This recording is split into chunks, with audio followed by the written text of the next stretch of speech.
A paz do Senhor Jesus para todos que nos estão escutando e nos assistindo através desse vídeo, dessa programação, reflexão. Hoje nós vamos estar meditando na Palavra de Deus, no Evangelho de Mateus, no capítulo 7, do versículo 24 ao 27, que fala de dois fundamentos, de duas casas. Diz assim: todo aquele, pois, que escuta essas minhas palavras e a pratica, assemelhá-lo-ei ao homem prudente que edificou a sua casa sobre a rocha. E desceu a chuva e correram os rios, e assopraram os ventos e combateram aquela casa, e não caiu, porque estava edificada sobre a rocha. E aquele que ouve essas minhas palavras e as não cumpre, compará-lo-ei ao homem insensato que edificou sua casa sobre a areia. E desceu a chuva, e correram os rios, sopraram os ventos e combateram aquela casa, e foi grande a sua queda. Jeitinho brasileiro. Vamos trabalhar em cima deste tema, dentro dessa palavra, jeitinho brasileiro. A Bíblia é um livro fantástico. Primeiro porque ela é a palavra de Deus, ela é a verdade de Deus revelada a nós. Jesus Cristo diz assim: conhecereis a verdade e a verdade vos libertará. E ao mesmo tempo ele diz, também no mesmo texto, no mesmo contexto dessa palavra: se o Filho vos libertar, verdadeiramente sereis livre. Oséias, o profeta Oséias, capítulo 4, versículo 6, Deus usa a boca desse profeta e manda também registrar: o meu povo padece por falta de conhecimento e entendimento. É só você ler esse capítulo de Oséias, você vai encontrar essa palavra. Ou seja, a Bíblia, ela é um todo. A Bíblia, desde Gênesis ao Apocalipse, ela é a palavra de Deus. E aqui nesse texto nós podemos aprender algumas lições. Jeitinho brasileiro. A primeira lição que nós aprendemos é sonhos de utopia, ou sonhos de ilusões. Por exemplo, vamos ilustrar. O jovem quer casar e a primeira coisa que ele deveria pensar, que o homem vai casar, é numa casa, ter uma casa, né? Mas ele quer casar, às vezes nem emprego ele tem. E ele pensa: não, eu vou dar um jeitinho. Nós casamos, vou morar na casa da sogra, do sogro, ou do meu pai, do pai dela, da mãe, ou na casa do parente, do amigo. Ou nós vamos pegar aí um punhado de papelão, um pedaço de lona, vamos para um terreno tal, vamos ali fazer um barraco. Então é o sonho de utopia, de ilusão, né? Aí o vento vem e leva aquele barraco, leva aquele casebre. Então, os sonhos de jeitinhos brasileiros frustrados. E o Brasil é um país abençoado por Deus e rico, mas muitas vezes falta entendimento e falta mais seriedade da nossa parte. Então o brasileiro é um povo acostumado com o jeitinho. E nesse texto nós aprendemos a segunda lição aqui. Jesus diz assim: todo aquele, pois, que escuta essas minhas palavras, ouve a palavra do Senhor, ouve, medita na palavra do Senhor, é um homem prudente, que vai construir a sua casa sobre a rocha, ou sobre o fundamento de um alicerce, que tem estrutura para suportar aí uma casa. E nessa palavra nós aprendemos aqui que não é só o sentido da casa material, mas ele está falando também da casa espiritual. Jeitinho, sonho de utopia religiosa, jeitinho religioso. A pessoa pensa que servir a Deus é simplesmente ir numa igreja, é ter uma placa dominacional, carregar uma carteirinha, carregar um título de uma religião sobre si. Alguém pergunta: você é servo de Deus? Não, eu sou da igreja tal, eu sou religioso, eu tenho a minha religião. É o jeitinho brasileiro. E a pessoa continua amarrada, destruída, amarrada por vícios, por prazeres ilícitos, amarrada aí por situações, amarrada por miséria e tantas outras coisas ruins que está destruindo a sua vida, destruindo seu caráter, sua moral, destruindo a sua família. Então é o jeitinho da utopia religiosa, é o jeitinho, sonhos de utopias religiosas. Então Jesus disse: aquele que ouve as palavras dele e é prudente, firma a sua vida na palavra dele, toma a palavra dele como conselho. E ele diz mais: vai descer a chuva, vai transbordar os rios, vai soprar os ventos, vai combater aquela casa, ela não vai cair, porque está edificada, fundamentada, alicerçada na palavra de Deus. Ela está fundamentada, alicerçada no Senhor. Em tudo que for fazer será bem sucedido. E a terceira lição que nós aprendemos aqui, ele fala que é de outro tipo de casa.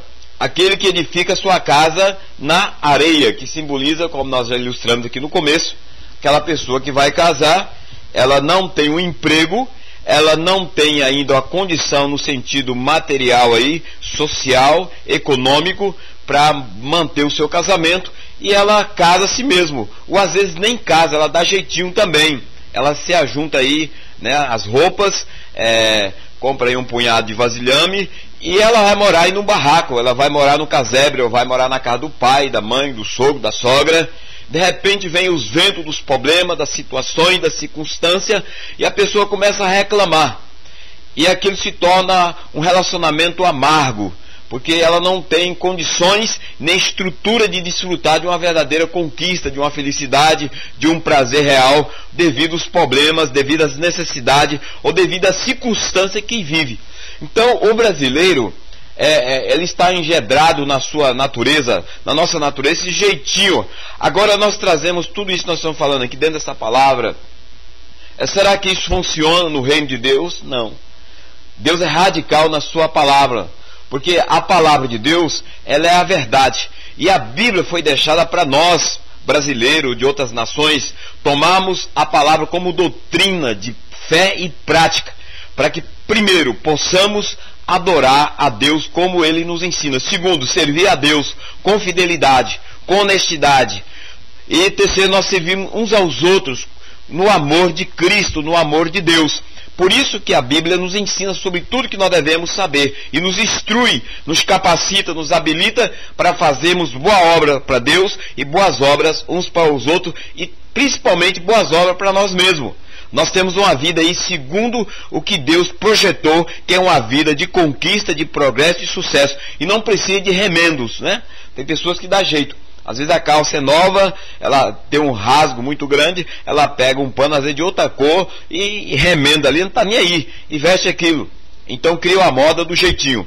E o jeitinho, ele é algo falso. Nós devemos entendermos que nós devemos ter aí o entendimento do que Deus quer dizer para nós, que a vida não é levada no jeitinho você não chega a lugar nenhum. Então, Jesus está dizendo aqui sobre a casa fundamentada na rocha, e a rocha aqui, a Bíblia está falando é sobre a pessoa dele, a pessoa de Jesus Cristo, a sua palavra, e a casa fundamentada aí na areia. Os casebres, os barracos são feitos sem estrutura, sem aí fundamento, aí vem o vento, vem a chuva, e vem a circunstância da situação, e leva, e muitas vezes até a pessoa sucumbe também, porque está debaixo ali de uma estrutura que não tem nenhuma segurança. Espiritualmente falando, o que nós aprendemos e finalizamos nessa palavra? Sobre duas palavras-chave aqui: prudência. A prudência não tem jeitinho, a prudência tem entendimento e inteligência. Nós fomos criados segundo a imagem de Deus. Seres humanos capazes de parar, pensar, analisar, decidir, aprender a cada dia mais, aperfeiçoar em todas as áreas das nossas vidas. Então Deus nos fez seres inteligentes, com capacidade de pensar, analisar, decidir, criar, fazer. Então nós temos essa capacidade que vem de Deus. Deus nos deu isso. Mas infelizmente nós brasileiros queremos levar a vida até com Deus no jeitinho, e achamos que vamos enganar a Deus, que vamos trapacear a Deus, e queremos viver do nosso jeitinho, da nossa maneira. É por isso que muitos brasileiros estão sucumbindo aí em situações caóticas, situações complicadas. Isso não é só em termos de sociedade, nível de sociedade. Nós aí classificamos a sociedade alta, sociedade média e sociedade baixa. Isso está nivelado a todos, independente de cultura, se tem faculdade, se não tem. O brasileiro é um povo do jeitinho. Agora, o que nós devemos fazer, meu querido? nós devemos tomar uma posição, primeiro, de um compromisso com Deus. Segundo, de um compromisso com a sua palavra. Terceiro, um compromisso com o seu reino aqui na terra. E levar a vida com Deus, não no jeitinho, mas na fidelidade, na sinceridade, no compromisso, na determinação, na seriedade. É isso que Deus está dizendo. Porque o diabo, que é o nosso adversário, ele não brinca, ele não dá jeitinho nas coisas. A Bíblia diz no Evangelho de João, capítulo 10, versículo 10, que o diabo, que é o ladrão, representando o ladrão, ele veio para matar, roubar e destruir. E ele causa todo esse tipo de males. Ele rouba a felicidade, ele destrói, ele lesa, ele entra pela janela, pelo telhado, ele arromba a porta das pessoas e ele mata as pessoas. Mas Jesus Cristo veio para nos dar vida e vida com abundância. Jesus nos ensina como nós devemos alcançar o sucesso, alcançar aí o sucesso em termos espiritual, de uma vida que agrada a Deus, de uma vida de uma verdadeira paz, de um verdadeiro amor, de uma verdadeira comunhão familiar. Familiar na igreja, familiar na família, na sociedade, uma vida aí que vai nos alegrar. Uma vida que tem problema, que tem situações, mas que nós também temos realizações e temos aí vitórias para contar de uma vida verdadeira. Então fica essa palavra para você que nos ouve. É só você ler a Bíblia, recorrer à palavra de Deus, e a palavra de Deus nos instrui, nos capacita e nos orienta. Nós não devemos viver no jeitinho, porque no reino do céu não funciona jeitinho brasileiro, não funciona a mordomia aí americana em termos financeiro, econômico ou de outros países do primeiro mundo. No reino de Deus se funciona a justiça, a retidão, a santidade, a honestidade. Então no reino de Deus funciona assim. Você quer alcançar a vitória?